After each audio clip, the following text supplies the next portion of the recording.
ഇന്ന് വെളിച്ചെണ്ണയിൽ മായം ചേർക്കുന്നു, വിശ്വസിച്ച് ഉപയോഗിക്കാൻ പറ്റുന്നില്ല.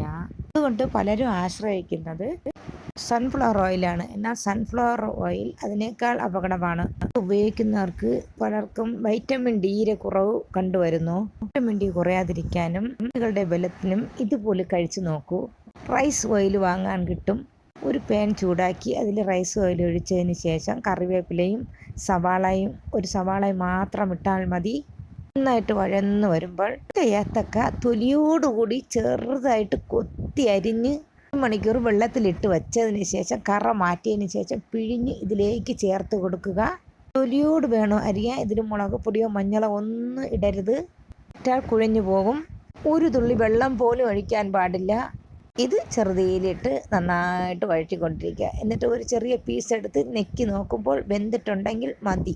ഒരു 5 മിനിറ്റ് 10 മിനിറ്റ് വഴറ്റിയാൽ മതി. ഒരു തുള്ളി വെള്ളം ഒഴിക്കാൻ പാടില്ല, കുഴഞ്ഞു പോകില്ല. ഇത് ചോറിൻ്റെ കൂടെ കഴിക്കുക. 55 വയസ്സായിട്ട് എനിക്ക് ഇതുവരെ കാൽസ്യത്തിൻ്റെ വൈറ്റമിൻ ഡിയുടെ കുറവ് വന്നിട്ടില്ല. കാരണം നമ്മൾ കഴിക്കുന്ന ഭക്ഷണമാണ്. ദിവസവും ഒരു നെല്ലിക്ക ജ്യൂസ് അടിച്ചോ അച്ചാറിട്ടോ കഴിക്കുക. ഉപ്പിലിട്ടതിന് ശേഷം ആ ഉപ്പ് വെള്ളം തന്നെ കഞ്ഞിവെള്ളത്തിലൊഴിച്ച് കുടിക്കാവുന്നതാണ്. ചെറുപ്പത്തിൽ ഹെൽത്തി ആയിട്ടുള്ള ആരോഗ്യപരമായ ഭക്ഷണം കഴിച്ചു വന്നാൽ വാർദ്ധക്യം ബാധിക്കുമ്പോൾ നമ്മൾക്ക് ഒരു രോഗങ്ങളും വരില്ല.